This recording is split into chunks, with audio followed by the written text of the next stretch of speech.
Ich befinde mich aktuell 3000 Kilometer weit weg von zu Hause. Allein. Dafür ernte ich immer mal wieder Mitleid. Was? Sie reist alleine? Das arme Mädchen. Aber wie allein ist man denn wirklich unterwegs in so einer Welt voller Menschen? Wir finden es heraus. Hello, Montagmorgen beginnt für mich um 14:30 Uhr. Naja, nobody's perfect, ne? Diese Woche soll einiges passieren, deswegen geht's jetzt direkt los. Ich suche eine Werkstatt für mein Auto, mein Keilriemen quietscht und alles mögliche andere eigentlich auch. Let's go! Das sieht schon mal nach Werkstätten aus. Woran ich nicht gedacht habe, ist, dass mein Auto natürlich relativ hoch ist. Und die Werkstätten hier sehen alle voll klein aus.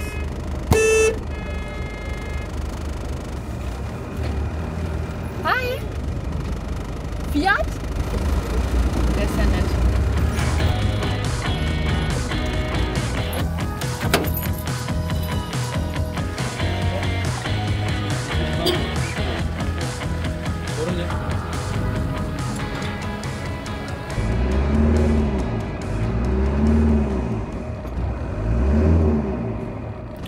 Da quietscht nix mehr. War umsonst. Es war umsonst.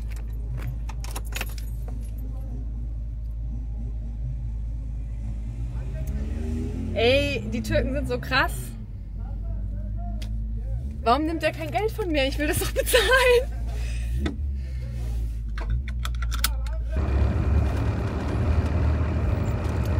Manchmal bin ich mir unsicher, dann frage ich mich, Jana, ist das Leben wirklich so einfach? Oder vergisst du die ganze Zeit einen entscheidenden Punkt? Ich habe es wirklich die Tage, habe ich mir das ein paar Mal gedacht, irgendwas stimmt mit deinem Leben nicht, Jana. Das muss doch einen Haken geben, es muss einen Haken geben.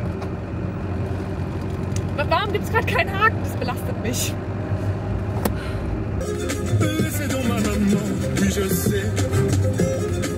So. Erstmal gegen die Fahrtrichtung parken.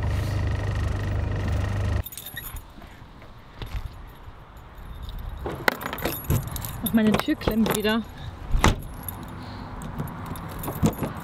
Jetzt.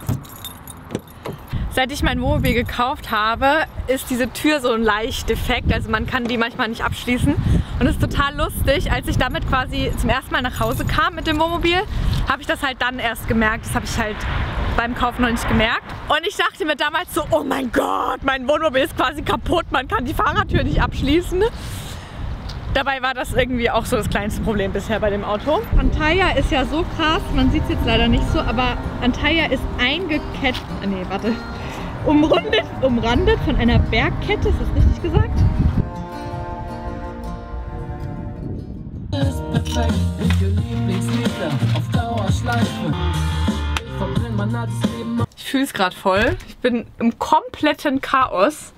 Ich war ja vorhin einkaufen und jetzt sind überall Sachen. Ich weiß nicht, wo ich sie hinräumen soll. Aber ich habe so geile Schokolade gekauft mit Pistazien. Und ey, ich liebe das einfach, wenn ich hier so bin und bin so in meiner Welt. Und ich weiß aber, ey, da draußen bin ich einfach in Antalya. Witzigerweise hat sich hier noch ein Camper zu mir gesellt. Und die sind irgendwie anscheinend mit einem Camper und mit so einem Motorrad unterwegs. Alles ist frei, die gesamte Straße, und der Typ stellt sich mir gegenüber. Menschen sind einfach Rudeltiere. Ich war gerade einfach schwimmen. Oh, tat das gut. Mir war wirklich kalt. Hatte heute vielleicht so 15 Grad. Das ist eines der kältesten Tage jetzt so hier der Woche auch. Und jetzt sitze ich hier im Bikini und fühle mich gar nicht mehr kalt. Ich hatte heute Morgen schon eine echt nette Begegnung. Ich bin hier an der Promenade entlang spaziert mit Kopfhörern. Hat mich ein Mann angesprochen, was ich denn für Musik höre, weil ich so dämlich grinse.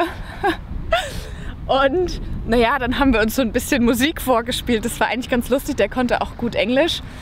Und dann sind wir echt lange zusammen spazieren gegangen. Ich check jetzt erst, dass der Motorradfahrer, ich weiß nicht, ob man das sieht, da ist eine Hand oder ein Gesicht.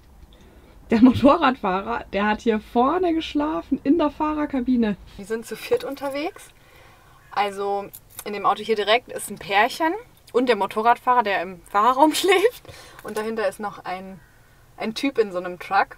Das sind die ersten Türken, die ich jetzt so wirklich kennengelernt habe, die halt hier rumreisen. Also ich sehe nun wieder mal türkische, also eher so Wohnwägen. Wohnwägen stehen hierher viele. Aber so, das waren so die ersten, die jetzt so wirklich so rumreisen, mit denen ich mich auch so unterhalten habe. Und entweder, es gab leider eine große Sprachbarriere, entweder haben sie in Istanbul einen Friseurladen oder sie haben einen Dönerladen oder sie haben einen Laden, der ein Friseur und ein Dönerladen ist.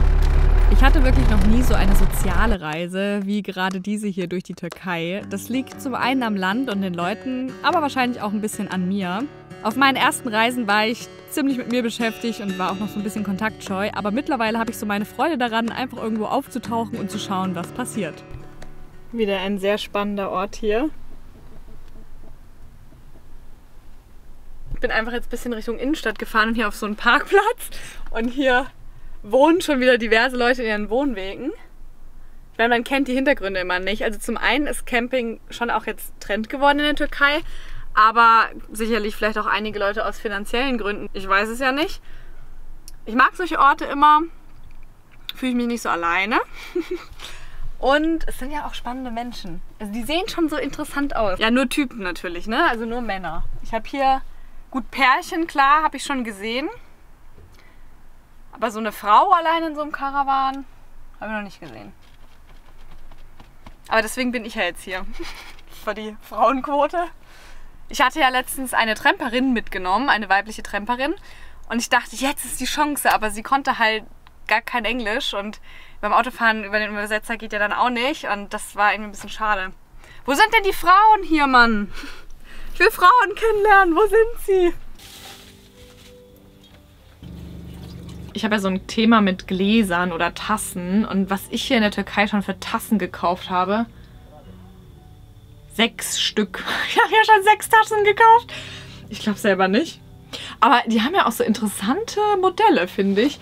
Das hier habe ich auch hier gekauft. Also die finde ich auch irgendwie fancy. Aber ich habe so ein paar Tassen gekauft, da dachte ich mir, die kann ich dann auch zu Weihnachten verschenken. Ja, mal sehen, ob ich die zu Weihnachten verschenke. Ich habe sie jetzt mal noch nicht im Video gezeigt. Also es ist ein gutes Zeichen, dass ich sie eventuell tatsächlich verschenken werde, weil ich brauche, ich glaube, ich habe insgesamt 9 Tassen hier, wo brauche ich nicht. Weißt du, ich habe einen Löffel, was wirklich organisatorisch manchmal schwierig ist, mit einem Löffel nur zu haushalten. Aber ich habe 9 Tassen, warum auch nicht? Die Tasse fühle ich richtig, gerade zum Chai. Die werde ich auf jeden Fall nicht verschenken. Was aber ein tolles Weihnachtsgeschenk ist, ist zum Beispiel eine Uhr von Holzkern. Ich habe hier auch schon einige Komplimente bekommen zu der Uhr, weil die ziemlich besonders ist, weil sie halt aus Amaranthholz ist, was auch in meinem Fall super gut zu meinem anderen Schmuck passt. Und ich habe auch schon einige Uhren verschenkt an meine Schwester und an meinen Vater von Holzkern. Und es gibt bei Holzkern nicht nur Uhren aus Holz, sondern auch aus anderen Naturmaterialien wie Marmor oder Perlmutt. Holzkern achtet auf die Materialien, die in den Schmuckstücken verwendet werden. Das Holz ist zum Beispiel alles FSC-zertifiziert. Wenn du bis zum 21. Dezember bestellst, dann ist deine Bestellung auch noch bis Weihnachten bei dir. Also auch für Kurzentschlossene kann das noch interessant sein. Für mich der absolute Beweis, der für Holzkern spricht, ist, dass mein Vater sehr überzeugt ist. Mein Papa ist ein absoluter Uhrenkenner. Und er war erstmal auch so ein bisschen skeptisch, als ich da mit der Uhr ankam, weil er war so, naja, ich habe ja schon einen sehr ausgewählten Uhrengeschmack und ob mich das dann so überzeugt. Aber nein, der trägt die wirklich fast täglich. Das ist die Uhr, die er ständig am Handgelenk hat. Daher schau gerne in die Infobox, da findest du auch meinen Code, mit dem du nochmal 15% sparen kannst. Der lautet rosa Gold. Und ich wünsche dir viel Spaß beim Verschenken. Was sie halt hier auch für schöne Straßenkatzen haben. Guck dir das mal an.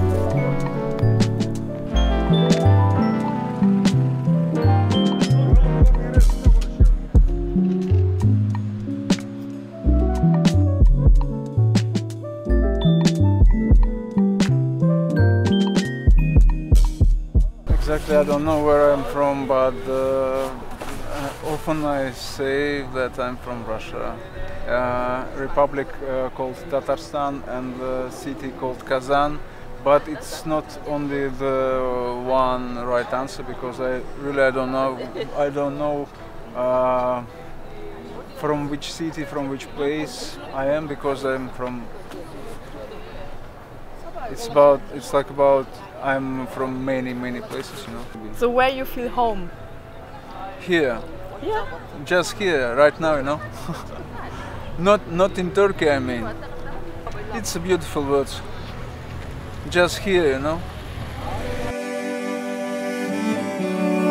Die meisten kleinen Begegnungen filme ich gar nicht, aber es geben sich eigentlich immer spontan kurze Gespräche mit irgendwelchen Leuten. Das passiert mir, wenn ich mit einer Gruppe oder zu zweit unterwegs bin, deutlich seltener, weil man allein einfach offener wirkt und nicht schon mit anderen Gesprächen beschäftigt ist.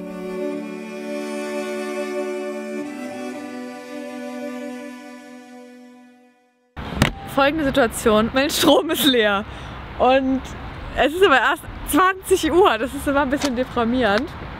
Ich muss gucken, ja, mein Handy hat noch 40%, es muss bis morgen noch, ich habe morgen früh einen Termin, ich brauche einen Wecker. Ich fahre in die Werkstatt, deswegen muss ich gucken, dass mein Handy noch hinkommt. Es ist so paradox, weil ich bin in einer Stadt voller Elektrizität. Hier ist überall ist Elektrizität, nur ich habe keine Elektrizität. Ja, es ist irgendwie nicht so krass. Deswegen werde ich jetzt einfach Hula Hoop machen, bis ich müde bin, dann ins Bett gehen. Und morgen früh in der Werkstatt, denke ich, kann ich den Akku laden. Ich war ja auf der Suche nach türkischen Frauen. Sie ist eine ganz besonders eigensinnige Dame. Sehr selbstbestimmt.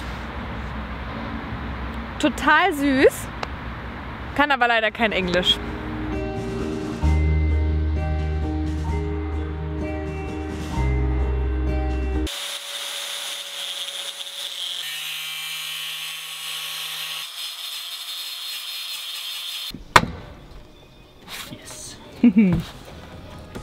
Bei meinem letzten Werkstattbesuch in Deutschland wurde ich gefragt, ob ich eigentlich noch weite Strecken fahre mit dem Wohnmobil. Und der Mann war dann sehr überrascht, dass ich tatsächlich noch mich mit diesem Auto ins Ausland traue. Weil was ist, wenn was kaputt geht? Dabei ist Deutschland eigentlich mit das schlechteste Land für mein Auto, weil nicht mehr so viele Werkstätten Lust auf so alte Karren haben. Hier hingegen hat mich wirklich noch keine Werkstatt im Regen stehen lassen und ich fühle mich, was mein Auto angeht, überhaupt nicht allein gelassen.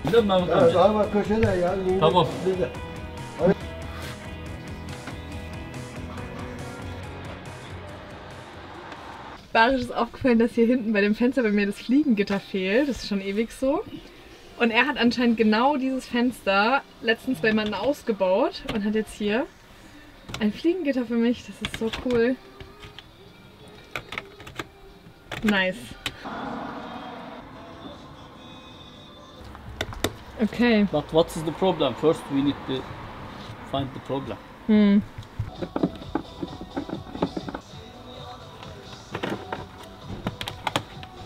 The same but new. Never you can find in Turkey this really. Ja, okay. Also ich bin ziemlich lucky, dass er denselben Kühlschrank hier hatte, sonst hätten wir dieses Teil nie herbekommen. Nice. Very lucky. Very.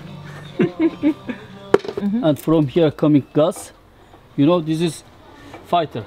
Okay. And then we take off. We need to see this part inside. Okay. That's why we have to take off refridge all.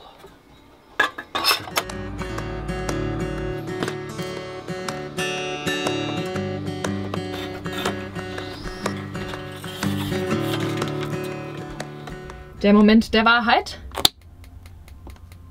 tickt. Und jetzt hier. Flamme hat gezündet. Kühlschrank geht wieder. So krass, ich hatte so lange keinen Kühlschrank. Ich weiß gar nicht mehr, was man damit macht. Naja, gekühlte Schokolade halt hauptsächlich, ne? Ich finde das immer so crazy. Er kam gerade ein russisches Wohnmobil. Wenn man so ein russisches Wohnmobil sieht, bin ich immer so, hä, was? Der ist aus Russland hierher gefahren. Dann habe ich mich kurz mit ihm unterhalten. Er war so, hä, was? Du bist aus Deutschland hierher gefahren? Ist halt tatsächlich gar nicht mehr so weit weg. Russland dann irgendwie. Ich habe ja in Istanbul auch einige südkoreanische Wohnmobile gesehen. Also total verrückt, was für ein Publikum man hier so antrifft. Ganz anders als in Griechenland zum Beispiel.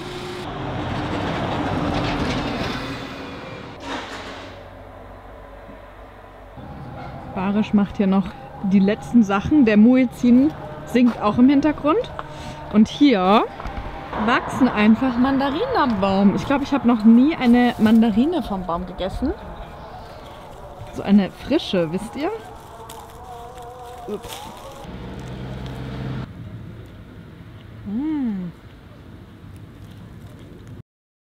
Ich habe eine kleine Katze hier kennengelernt. Man sieht sie kaum. Da ist sie. Die ist wirklich süß, aber ich kann sie nicht mitnehmen. Ich merke aber, dass die Katze mir schon gerade irgendwie was gibt, was mir so ein bisschen fehlt. Also ich habe super viel mit Leuten zu tun, aber es ist für mich dann teilweise auch ein Stück weit irgendwie anstrengend. Ich merke auch, ich brauche auch immer viel Zeit für mich und so. Und auch so Bekanntschaften und türkische Bekanntschaften und so, die sind ja auch irgendwie in einer anderen Lebensrealität. Also ich schätze total den Austausch mit denen. Aber trotzdem sind es ja nur sehr temporäre Begleiter in meinem Leben. So, es sind temporäre Bekanntschaften. Und mir fehlt natürlich schon in gewisser Weise so eine Vertrautheit, die ich zum Beispiel mit meiner Schwester habe, die ich schon sehr lange kenne. Und so ein Austausch, irgendwie ein familiärer Austausch. Deswegen freut es mich sehr, dass Lucy und Max, 2 Freunde von mir, die fahren ja im Prinzip gerade eine ähnliche Strecke. Mit denen habe ich mich ja jetzt auch schon ein paar Mal getroffen. Und ich freue mich auch immer sehr, wenn sich unsere Wege kreuzen, weil ja, die einfach in einer sehr ähnlichen Lebenssituation sind wie ich. Die sind auch auf einer Reise, die sind auch irgendwie, wir sind ja auch im selben Alter und so. Und das ist irgendwie einfach cool, so eine Konstante zu haben und eben zu wissen, ich bin hier nicht allein auf dieser Reise. Bin ich sowieso nicht, habe ich schon öfter gemerkt. Du wirst überall, wird dir geholfen. Du findest überall Leute, die... Oh Mann, ey. Ich habe jetzt gerade definitiv viel mehr Kontakt mit Menschen als den ganzen Sommer in Deutschland. Obwohl ich mit diesen Leuten hier nicht eine Sprache spreche, obwohl es eine andere Kultur ist, bin ich hier viel mehr im Austausch mit Menschen als in Deutschland. Ich fühle mich auch weniger allein als in Deutschland, muss ich wirklich sagen. Trotzdem, ja, bin ich allein. Am Ende des Tages, ich bin jeden Tag allein. Und auch Lucy und Max gehen am Ende des Tages in ihr Wohnmobil. So, weißt du? Und ich bin hier halt allein. So, klar. Und das ist auch okay, habe ich mir so ausgesucht. Sieht ein bisschen aus, als verkaufe ich hier was und mache einen Flohmarkt. Dabei versuche ich gerade so ein bisschen mein Leben in den Griff zu bekommen. Ich bin hier in Antalya auf dem Campingplatz. Ja, so ein bisschen mich zu organisieren. Und ich habe schon so alles Mögliche gefunden. Nicht nur eine Radpumpe, sondern sogar 2. Eine davon gehört nicht mir. Eigentlich gehören, glaube ich, beide nicht mir. Also ich wüsste nicht, wo ich die herhaben soll. Und da hängt meine Wäsche. Und ich habe den Staubsauger. Alter, krass, oder? Nachdem man ein paar Gläser hatte, ja, muss man das Ganze jetzt einmal erfrischen. Man nimmt sich hier die Flasche Raki Tekirdağ aus den frischen Öbsten, ja, aus den nicht Öbsten, aber egal. Man haut sich das so rein und danach tut man eiskaltes Wasser, am besten mit Eis noch drin, ja. Haut es rein, durch den Anis wird das Ganze weiß. Wie Buttermilch. Und dann kann man sagen, zum Wohle. Leute, lasst es euch schmecken. Schatz, damit. Lasst mal laufen, das Zeug. So, wir machen jetzt Popcorn. Wow. Ich habe noch nie Popcorn in der Türkei gemacht. Ups. Für die Frauen die Goldserie von Tekirdağ. Der ist aber ein wenig softer und lässt sich besser trinken. Wie der blaue, wo die Männer trinken. Den füllen wir mal auf jetzt. Und das Ganze wird weiß. Und wenn du zu viel trinkst, bist du so.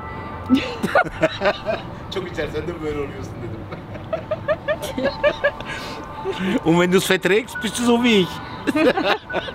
Und wenn du das echte Mal machst, machst du eine Aufnahme wie sie.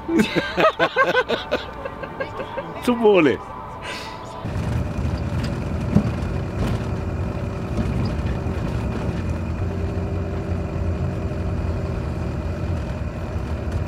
Krass.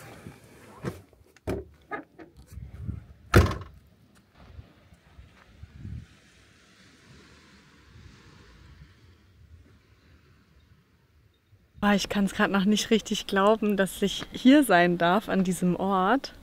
So unfassbar schön. Ich bin hier barfuß am Strand und brauche das irgendwie richtig. Ich habe irgendwie gar nicht so sehr damit gerechnet, dass ich das gerade so sehr brauche. Aber die letzten 5 Tage war ich halt wirklich in Antalya an der Promenade im Prinzip.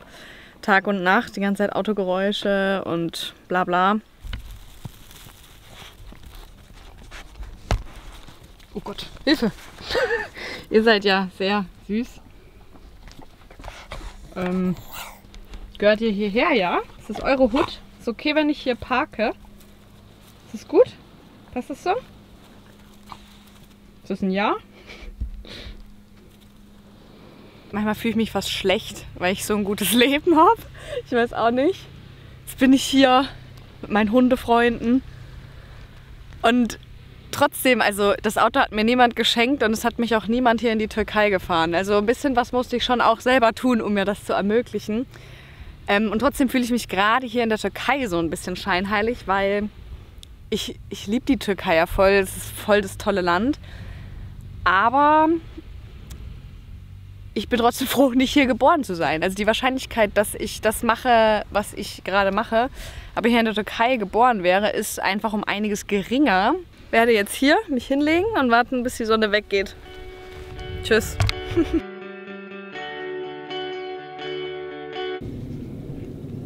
Hallo. Das ist immer so süß, wenn das Lama hier so niedlich liegt. Ja, ich bin noch mal umgezogen gestern Abend und bin jetzt... Oh, kommt ja noch mehr Besuch.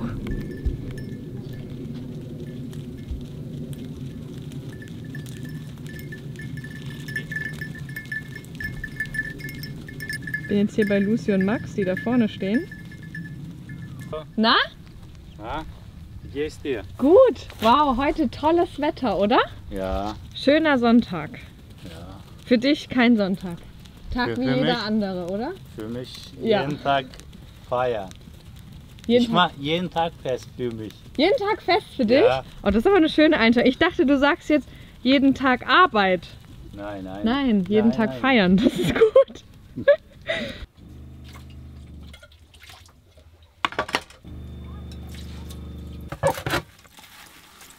Oh, very good. I didn't know it's a special car here.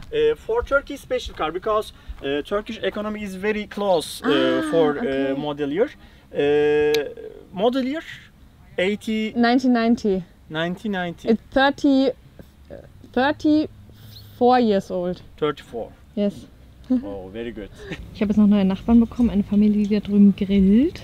Auch am Strand sind gerade super viele Familien, die halt gerade hier picknicken und das macht irgendwie eine sehr schöne Stimmung. Generell ist es absolut Vanlife unter Optimalbedingungen gerade. Mit meinen netten Nachbarn und diesem Ort hier, der halt auch echt nicht selbstverständlich ist. In vielen anderen Ländern gibt es sowas gar nicht mehr, dass du hier mit deinem Auto hier so schön stehen kannst und das wird irgendwie toleriert. Also ist nicht selbstverständlich, deswegen schätze ich das sehr. Ich bin gerade hier generell irgendwie in einem ganz guten Modus. Irgendwie, es braucht immer so ein bisschen, wenn man so aufbricht, so aus Deutschland. Und bis man so ankommt in diesem Reisemodus. Und dann passiert das so ganz langsam, dass man irgendwie so anfängt, so seine Möglichkeiten zu hinterfragen. Also ich habe mir gerade irgendwie so viele coole Sachen, oder heute sind mir schon so viele coole Sachen eingefallen. Eigentlich die ganzen letzten Tage hat das so angefangen, die ich eben jetzt machen könnte im neuen Jahr, die mir in Deutschland nie eingefallen wären. Weil da ist man einfach so sehr in seinem Ding drin.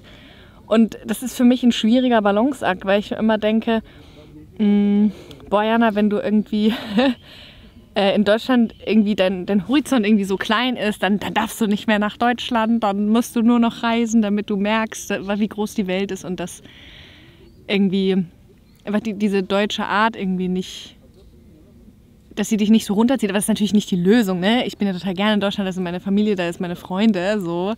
Ich kann ja jetzt nicht immer das Land verlassen, wenn ich deprimiert bin, so. Das ist mir schon auch klar.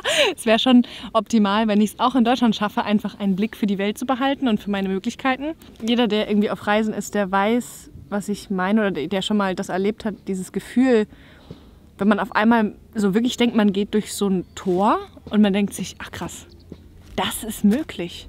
So, ich kann hier mit meinem Auto in der Türkei am Strand wohnen.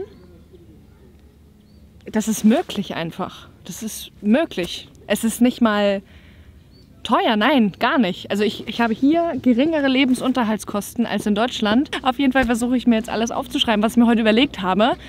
Und damit ich das nicht vergesse. Also wirklich, ich muss es mir immer wieder gerade vorstellen, so, damit ich nicht irgendwann dann wieder denke, ah nee, das geht doch alles gar nicht, Jana. Und das macht man so nicht und das Leben funktioniert so nicht. Weil ich komme immer wieder an den Punkt, wo ich wirklich so denke, ist das Leben wirklich so einfach? Oder vergesse ich irgendwas? Vergesse ich diese eine Sache, die total wichtig wäre? Ich weiß es nicht. Vor der eigenen Haustüre ist man selten allein auf dieser Welt. Menschen gibt's genug und auf dieser Reise war auch schon eine wirklich schöne Auswahl dabei, die dafür gesorgt hat, dass ich zwar meistens allein unterwegs bin, mich aber selten einsam fühle. Das sind wirklich sehr kleine Stöcke, aber wir probieren es, ein Feuer zu machen. Feierlich wird hier das Main Fire vom Rainbow Gathering Türkei entzündet. Wir heißen alle willkommen, Die gekommen sind. die gekommen sind. Also 4 Leute, ein Hund.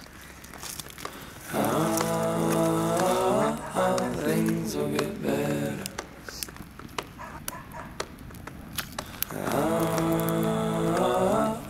Things will get good.